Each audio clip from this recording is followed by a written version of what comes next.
saya akan membawakan dua materi mengenai screening newborn yang saat ini mungkin di tempat kerja teman-teman dokter sekalian sedang dilakukan, terutama untuk bayi baru lahir. Ada dua materinya yang akan saya bawakan. Pertama adalah hipotiroid kongenital dan hiperplasia adrenal kongenital. Materinya sebenarnya tidak untuk didengarkan sore-sore, jadi mohon dok buka matanya walaupun sudah hipoglikemi tipis-tipis ya dok karena makan siang. Oke, yang pertama, satu hal yang harus diingat bahwa screening hipotiroid kongenital ini sudah diedukasikan ke semua bidan di Indonesia. Jadi UKK Endokrin itu sudah melakukan edukasi ke semua bidan baik dari Indonesia Barat ke Timur. Jadi akan lebih baik kalau misalnya nanti kalau dokter ditanyakan misalnya dok kayak gini harusnya gimana gitu, jadi dokter punya jawaban untuk pertanyaan-pertanyaan dari bidannya. Yang pertama, screening bayi baru lahir itu selalu deteksinya adalah mendeteksi dini kelainan pada saat lahir, jadi sedini mungkin supaya kita bisa kasih terapi secepat-cepatnya. Dan hipotiroid kongenital ini adalah penyebab retardasi mental yang bisa dicegah. Gimana caranya? Ketahui secara dini, terapi secara dini. Karena kunci keberhasilannya adalah kalau anaknya diterapi sebelum usia 1 bulan. Paling bagus lagi kalau sebelum usianya 2 minggu. Gimana kejadiannya? Di dunia itu 1:2000 sampai 1:3000. Dulunya sebelum ada era screening yang ketahuan itu 1:6700. Dan kalau tidak terdeteksi pada saat screening, kemungkinan besar anaknya sudah retardasi mental. Dan perempuan lebih banyak daripada laki-laki. Ini tadi bahwa 95% pasien dengan hipotiroid kongenital itu lahirnya cantik, lahirnya ganteng, karena dia nggak ada klinis sama sekali pada saat lahir. Tapi kalau dia terlambat kita ketahui, dia udah ada keterbelakangan mental, biasanya IQ-nya di bawah 70. Nah ini yang bikin sulit jadinya, karena sekolahnya harus sekolah khusus, keluarganya jadi agak sulit untuk mengasuhnya dan lain-lain. Nggak bisa dong, makanya jangan sampai ada pasien kita yang hipotiroid kongenital tapi nggak terscreening. Nah, sedikit membuat kenapa sih sebenarnya anak itu pada saat lahir nggak ada gejalanya? Karena hormon tiroid ibu pada saat di dalam kandungan itu bisa ke janinnya. Jadi kalau bayinya hipotiroid kongenital, hormon tiroid ibunya tuh bisa buat bayinya. Jadi bayinya tuh bagus aja waktu di kehamilan. Tapi ketika diputus plasentanya, disitulah bayinya harus memproduksi sendiri. Nih ya, jadi tiroid dari ibu bisa ke bayi. Makanya pada saat lahir dia bagus-bagus saja. Tapi sedikit untuk ya kalau endokrin, bukan endokrin namanya kalau nggak pakai aksis. Jadi ada namanya aksis hipotalamus, pituitary, dan tiroid. Jadi dari hipotalamus nanti akan menghasilkan thyroid releasing hormone, kemudian pituitary-nya akan menghasilkan thyroid stimulating hormone, kemudian dia akan merangsang si kelenjar tiroid untuk menghasilkan hormon T4 dan T3. Dan mereka semua ini memiliki respon umpan balik negatif. Jadi kalau hormon tiroidnya kurang, maka TRH-nya akan naik dan TSH-nya akan naik. Nah, yang kita evaluasi dari screening ini adalah yang primer dok. Primer itu kalau kelainannya ada di kelenjar tiroidnya. Kalau kelenjar tiroidnya nggak bagus fungsinya, hormon tiroidnya nggak keluar, TRH-nya akan tinggi, TSH-nya akan tinggi. Makanya biasanya yang akan kita evaluasi adalah TSH-nya dari screening kita. Dan ini yang akan kita evaluasi primary hypothyroidism. Dan hipotiroid itu bisa permanen atau transien. Dan yang paling banyak itu adalah disebabkan oleh yang permanen akibat disgenesis dari tiroidnya. Bisa tidak terbentuk sama sekali, agenesis. Bisa hipoplasia, ada tapi kecil, atau ektopik. Dia kalau untuk lebih jelas ya, kelenjar tiroid itu kan di jakun ya dok. Kadang dia itu di bawah lidah. Jadi posisi dia ada, tapi posisinya nggak benar. Sesuatu yang posisinya tidak benar, fungsinya tidak akan optimal. Oke. Nah, buat sedikit menggambarkan sebenarnya apa sih fungsi hormon tiroid itu. Kalau di kandungan dia untuk maturasi otak, maturasi tulang, pertumbuhan dan lain sebagainya, dan begitu dia lahir dia akan sangat berpengaruh untuk pertumbuhan. Jadi kalau anak hipotiroid kongenital dia akan pendek, terus gangguan termogenesis anaknya akan lebih cenderung kedinginan, kemudian gangguan dari kontraktilitas jantung dan kulitnya jadi kering. Tanda dan gejala. Sebenarnya kenapa saya tidak terlalu suka memberikan tanda dan gejala ini, karena kita pengennya anaknya nggak ada gejala, ketemu kita masih bagus. Tapi kalau nanti ketemu anak kuning terus, nanti juga ada disampaikan dokter Dedi ya, terus misalnya lidahnya gede, terus ada hernia umbilikal, konstipasi, kulitnya kering, terus putih marmorata kayak bercak-bercak itu kulitnya. Nah, itu berarti ada bayi kita yang tidak ketangkep dari screening, atau mungkin dia tidak ter-screening. Nih contohnya dok, nih lidahnya besar, ada hernia umbilikalis, mukanya tuh kasar. Pokoknya kalau dokter pernah ketemu, mukanya tuh tebel, kulitnya kering. Terus ini kalau dilihat dari dekat nih ada motifnya gitu kulitnya. Oke, nah ini contoh ya, ini pasien pertama kali ketahuan usia 6 bulan. Oke dok, 6 bulan ketahuan hipotiroid, berarti dia tidak di screening. Dikasih terapi, jadi cakep anaknya, jadi bagus mukanya. Tapi, nah ini nih yang PR nih, keterlambatan perkembangan itu yang gak bisa dibalikin lagi. Jadi kalau dia udah terganggu, IQ-nya gak bisa balik. Itu yang mau kita cegah dari screening. Jadi yang tadi saya bilang, apa yang perlu kita periksa pada saat screening? TSH. Kapan pengambilannya? Usia 42 sampai 72 jam. Kenapa dok? Tadi kan sudah saya jelaskan ya, TSH tidak lewat dari plasenta. Jadi TSH ibu ya TSH ibu, TSH bayi ya TSH bayi. Jadi ketika plasenta lepas, tentu hormon tiroid turun dong, karena yang suplai dari ibu nggak ada. Jadi bayi itu akan mengalami yang namanya TSH surge. Jadi kalau kita lihat di sini, dia baru jadi awal lahir tuh bisa sampai 60-80 dong, 60-80 naik sampai nanti pada usia 2 hari, pada usia 48 jam baru dia turun. Nah disinilah kalau nanti ada bayi yang masih tinggi TSH-nya, nah mungkin dia hipotiroid kongenital. Ini adalah alur diagnosis yang kita punya di UKK Endokrin. Jadi kalau screeningnya hasil TSH-nya di atas 20, kita lakukan tes konfirmasi. Nah, tes konfirmasi ini bukan dari heel prick lagi, jadi ambil darah serum.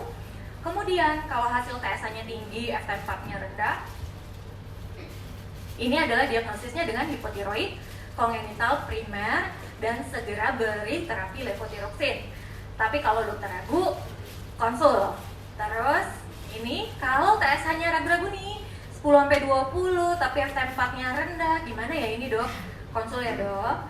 Satu lagi nih, kalau TSH-nya rendah tapi FT4-nya rendah, nah bingung kan dok? Kok rendah ya? Nah nggak apa-apa dok, nanti bisa konsul by phone boleh dok.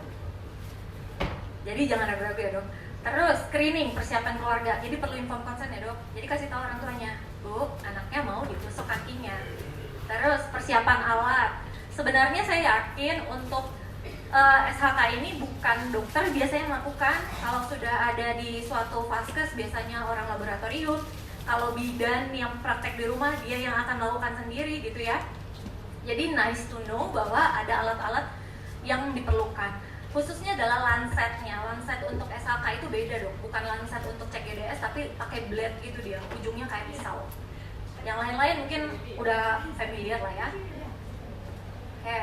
Nah, ini sekilas untuk yang belum pernah melihat, ini adalah kartu SHK kita. Jadi kalau mau nulis tangannya bersih, nggak boleh ada hand body, baby oil atau apalah bedak bayi. Jadi kena-kena di sini nggak boleh. Terus harus nulisnya pakai huruf kapital supaya semua orang tahu tulisan kita tuh apa. Dan kalau dilihat nih ada tanggal lahir dan kapan spesimen diambil, itu penting. Karena kita tahu jadi umur berapa sih dia diambil. Jadi kalau nanti dia tinggi, oh ternyata diambilnya umur 12 jam gitu. Ya positif palsu mungkin. Nah ini adalah yang area yang akan kita lakukan penusukan.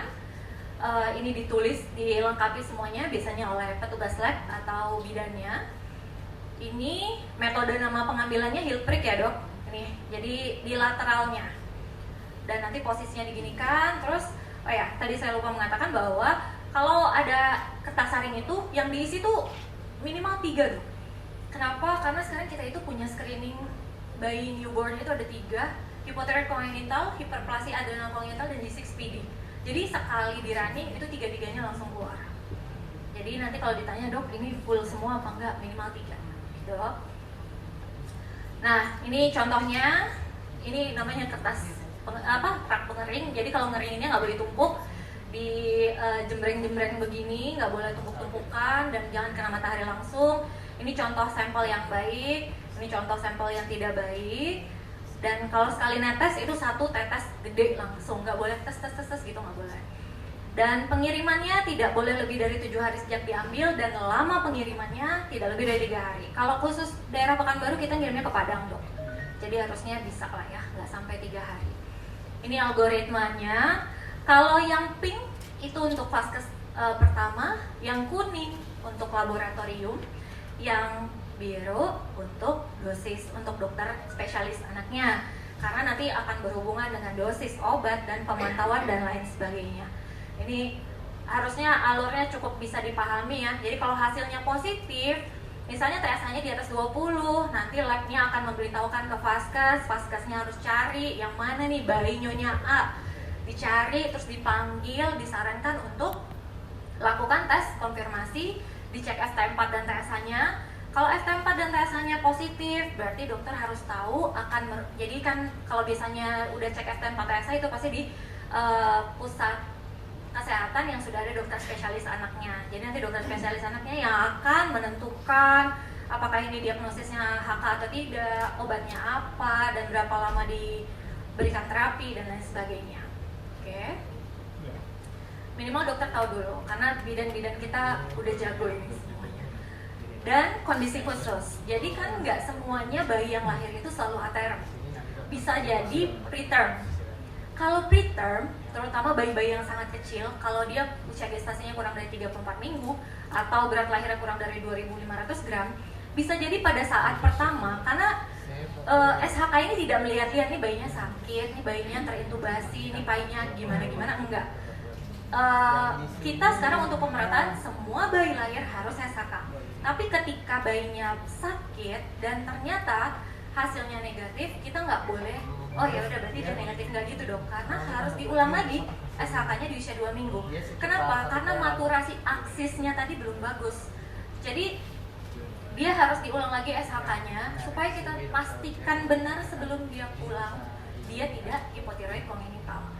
Gitu ya dok. Jadi setelah pada usia 2 minggu atau kadang bahkan misalnya dirawatnya sampai 3 bulan gitu. Ya atau usia 28 harinya diperiksakan atau dia sebelum dipulangkan ya. Terus jadi terapinya hormon replacement terapi, nama obatnya levothyroxine, obatnya sangat murah. Kalau dibeli juga, kalau misalnya dia nggak sempat pergi kemana-mana mau beli aja boleh banget karena obatnya tuh sangat-sangat murah. Dan begitu diagnosisnya ditegakkan, dokter yakin dia hipotiroid kongenital, bisa dirujuk ke dokter anaknya atau ke dokter anak konsultannya, dan langsung harus segera diberikan. Seperti yang tadi saya bilang bahwa sebelum usia 2 minggu sebaiknya sudah diterapi, karena kita mau saving brain, jadi kita pengen dia pintar walaupun dia hipotiroid kongenital. Dan pemberiannya ini harus dikonsultasikan ya dok, terutama dosis, karena kita mulainya selalu di 10-15, tapi kadang nggak cocok gitu loh, karena sediaannya oralnya ada yang 25, ada yang 50, ada yang 100. Dan dosis tuh bisa dibuat menyenangkan saja untuk orang tuanya kadang, jadi bisa dipotek atau ya bisa di modifikasi biasanya. Dan tabletnya itu gampang hancur, bahkan nggak mesti digerus dong, dia dilarutin ke air aja, dilarutin ke air diminum udah gampang banget, dan dia nggak ada rasanya, biasa aja. Jadi bayi kalau dikasih minum tablet yang sudah dilarutkan di air tuh aman-aman aja sih dia. Terus harus dikasih tahu bahwa penting sekali minum obat ini tiap hari, nggak boleh loncat-loncat, karena kalau loncat-loncat ya nanti hasilnya tidak optimal. Dan yang pasti adalah dia harus diberikan di jam yang sama setiap hari. Jadi key pointnya adalah kalau hari ini jam 6, besok jam 6, terus besok lagi jam 6 gitu. Harus di waktu yang sama. Ini pemantauan terutama untuk dokter-dokter yang mendapatkan rujukan untuk hipotiroid kongenital. Jadi yang dipantau adalah klinisnya dan labnya. Dan pemantauannya kapan? Misalnya anaknya sudah mulai diterapi, 2 minggu setelahnya harus cek ulang lagi FT4 dan TSA-nya. Karena kita harapkan setelah 2 minggu terapi itu FT4 dan TSA-nya sudah normal. Terus setelah itu dalam 6 bulan pertama kita akan jadi dokter yang akan meminta anaknya ditusuk tiap bulan. Karena apa? Karena dosisnya bisa saja perlu dinaikkan atau diturunkan. Karena 6 bulan pertama itu waktu yang krusial untuk pertumbuhan bayi. Terus nanti dari usia 1 tahun dari usia 6 bulan, ini agak miss ya dok. Dari umur 6 bulan sampai 3 tiap 3 bulan, dari umur 6 bulan sampai 3 tahun. Terus tiap 6 bulan di atas 3 tahun ya dok. Targetnya adalah kadar FT4-nya. Jadi kan setiap laboratorium itu punya target kadar FT4 dan TSA masing-masing. Dan kadang-kadang tuh dan dia punya satuannya berbeda-beda. Ada yang nanogram per desiliter, ada yang pmol per liter, dan itu perlu diperhatikan. Targetnya adalah kalau dia 1 sampai taruhlah misalnya 1 sampai 1,5 nilai normalnya, maka kita targetkan dia ada di atas di 1,3 sampai 1,5. Targetnya setengah atas. Dan kalau ada perubahan dosis perlu dievaluasi 4 sampai 6 minggu berikutnya. Ini adalah yang dipantau. Kalau anaknya terdiagnosis hipotiroid kongenital dan sudah kita terapi, harusnya berat badannya bagus, panjang badannya bagus, semuanya bagus. Nggak ada yang akan berbeda karena hormon yang dia kurang udah kita kasih dari oral. Jadi nanti yang perlu diedukasi dok, penyebabnya apa? Dia penting sekali untuk didiagnosis dan diterapi karena kadang-kadang yang udah terjaring kasus positif itu nggak mau disuruh cek konfirmasi. Nah itu kadang juga PR karena mereka takut anaknya diapa-apain. Terus cara pemberian obat seperti tadi yang udah saya bilang. Terus pentingnya minum obat dan tidak menghentikan pengobatan tanpa instruksi dokter. Kadang suka ada pertanyaan gini, dok emang nggak apa-apa nih anak saya dikasih minum obat terus setiap hari, nanti ginjalnya rusak. Kan kadang tuh suka begitu tuh pertanyaannya, padahal kita tuh ngasih hormon yang dia tidak bisa buat sendiri. Atau kadang gini, dok ini kan sekarang udah normal hasilnya, berarti stop ya? Nggak gitu, karena ini bukan kayak obat demam. Kalau demam dikasih, kalau udah nggak demam stop. Yang ada dia normal karena dosis obat yang kita kasih. Jadi dikit dok, nanti kalau ada ditanya sama tetangganya atau sama pasiennya yang kontrol, jadi harus terus diminum sampai nanti saatnya ada instruksi stop dari dokternya. Dan harus kasih tahu juga kalau gejala kekurangan tuh paling gampangnya gini, kalau kurang dia dingin, kalau lebih dia panas, kalau kurang dia konstipasi, kalau lebih dia diare. Hormon tiroid itu segampang itu. Kalau dia kurang dia letoy gitu, hipotonus, tapi kalau dia hiper, dia tuh kayak nggak mau diem, bergerak terus gitu. Kalau dia hipo, berat badannya nambah, jadi kadang seneng ya, padahal sebenarnya itu salah. Tapi kalau dia hiper, berat badannya turun. Ya, satu topik dok. Semoga masih semangat dok. Berikutnya untuk hiperplasia adrenal kongenital. Ini adalah sesuatu screening yang baru-baru ini sedang digencarkan oleh divisi endokrin, tapi kita belum punya peraturan yang fix untuk ini, tapi sudah dijalankan karena di Jakarta sudah mulai ada kasus-kasus yang dilaporkan dan alhamdulillahnya sudah datang ke rumah sakit sebelum dia terjadi komplikasi yang kita takutkan. Jadi HAK ini atau yang biasa kita bilang CAH ya, congenital adrenal hyperplasia, itu adalah kelainan genetik yang diturunkan secara otosomal resesif. Apa maksudnya otosomal resesif? Jadi ayah ibunya pembawa sifat dan tidak sakit, tapi kalau anaknya bisa saja 25% jadi sakit. Jadi jangan berharap kalau ada pasien CAH, ayah ibunya CAH ya bisa sih, cuman kadang-kadang ayah ibunya tuh sehat aja, tapi anaknya yang jadi HAK. Prevalensinya 1 dibanding 10.000 sampai 1 banding 20.000. Dan dia itu terjadi karena gangguan dari enzim yang dibutuhkan untuk pembentukan kortisol. Kortisol itu sebagai gampangnya tuh hormon stres dong. Jadi kalau kita stres, kortisol kita akan naik. Dan kalau kita sakit, kortisol kita akan naik. Kayak gitulah gampangnya. Dan aldosteron itu adalah hormon yang menghasilkan dia tuh semacam garam. Jadi dia kalau dia ada, garam di badan kita akan ditahan dan tensi kita akan baik. Jadi kalau kita kekurangan aldosteron, kita akan shock. Dan defisiensi dan enzim yang paling sering menyebabkan HAK ini adalah defisiensi enzim 21 hidroksilase. Saya sengaja tidak menampilkan diagramnya karena ini sudah sore. Siapalah yang mau belajar diagramnya, ya kan dok? Terus kalau di Indonesia data UKKN dok, kalau dari data kita dulunya hanya 343, tapi sebenarnya kasusnya sudah mulai banyak dan di Pekanbaru juga sudah mulai ada. Bukan mulai ada sih ya, sudah ada yang baru-baru terdiagnosis karena dokternya udah mulai familiar dengan HAK ini. Dan ini adalah algoritma ini adalah algoritma kita. Jadi titip sedikit dok, kalau ada bayi lahir genitalia ambigu, jadi kayak laki-laki kok ragu-ragu ya, tapi kok penisnya di bawah gitu.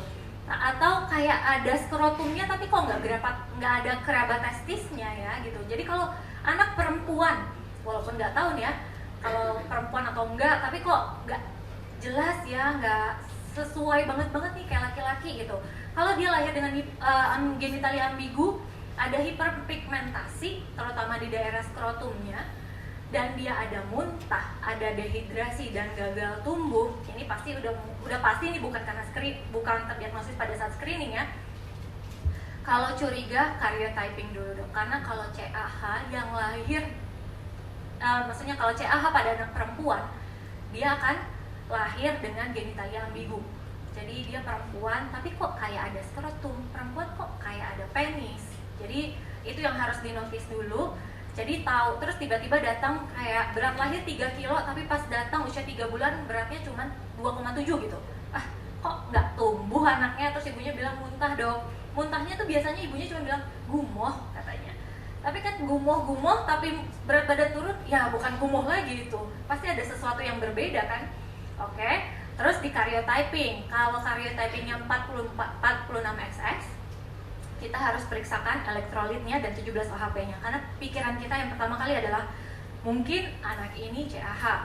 Dan kalau dia hiponatremi dan hiperkalemi dan 17 OHP-nya tinggi, inilah yang kita tangkep dari screening kita, yaitu defisiensi 21 hidroksilase, dan diagnosisnya biasanya dengan CAH tipe Sack-Wasting atau Sack-Losing. Dan kegawat daruratan yang sering itu adalah krisis adrenal dok. Jadi anaknya datang shock, diare, muntah, meninggal. Karena dokternya nggak tahu. Ini ya biasanya meninggalnya ya karena itu tuh.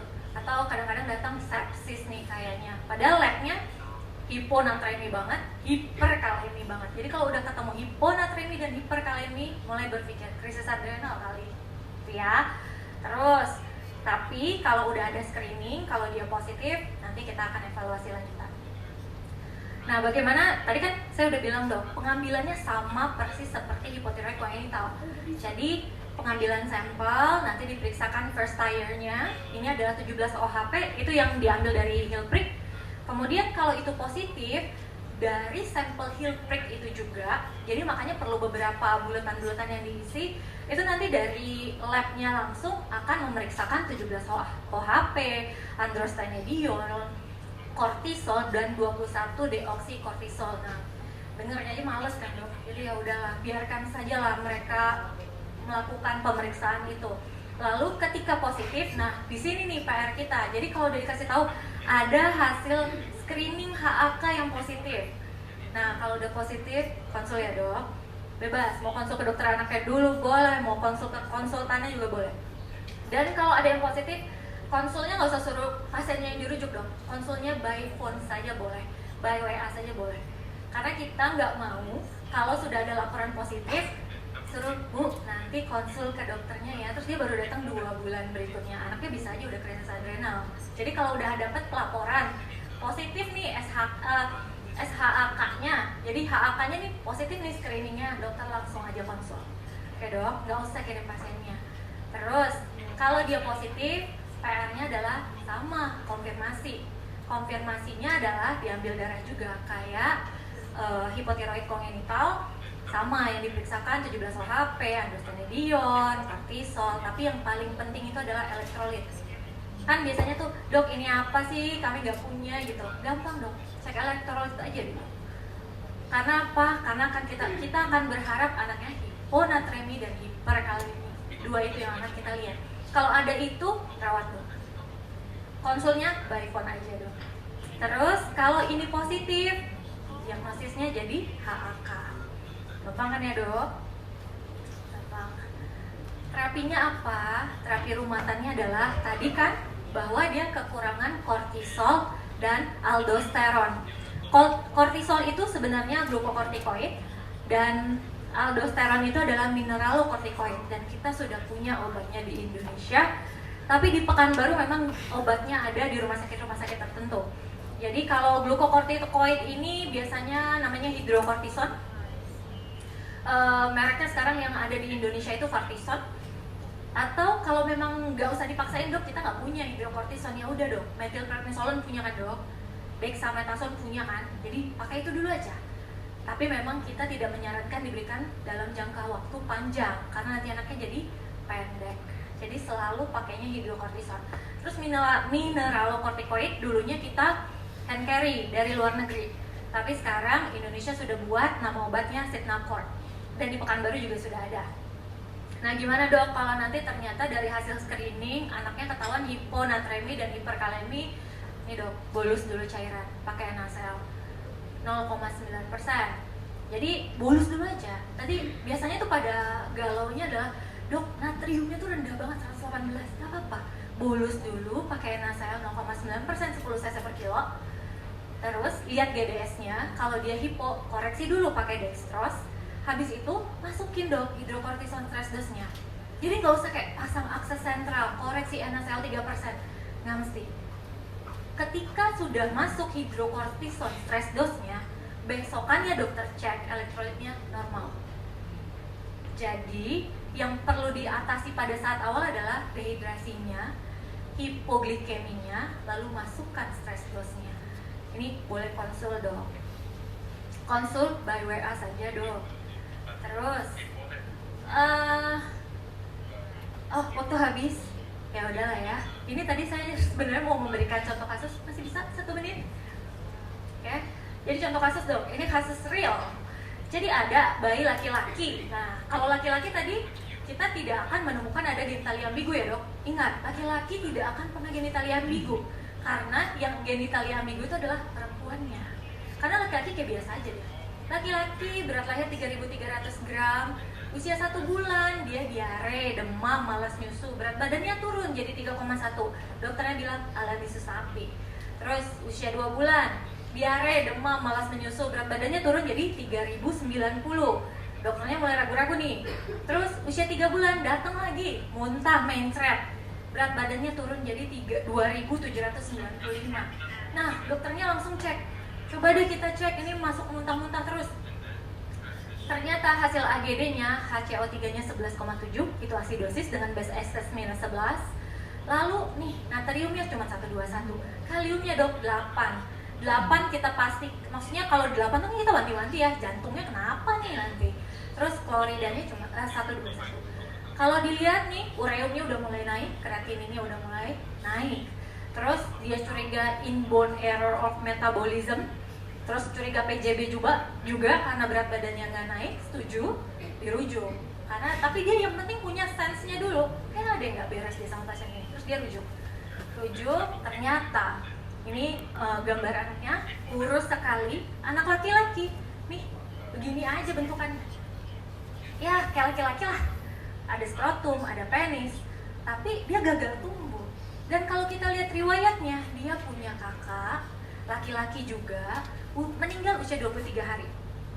Kata ibunya, iya dok, anak saya itu dia dehidrasi, diare, jadi meninggal di rumah sakit. Nah kemungkinan sama, dia CAH juga, cuman nggak kena screening. Jadi akhirnya jadi anak ini datang dengan krisis adrenal dan HAK tipe subplastik. Nah, inilah perlunya kenapa kita perlu screening HAK itu untuk mencegah krisis adrenal dan mencegah kematian. Harusnya ini udah selesai.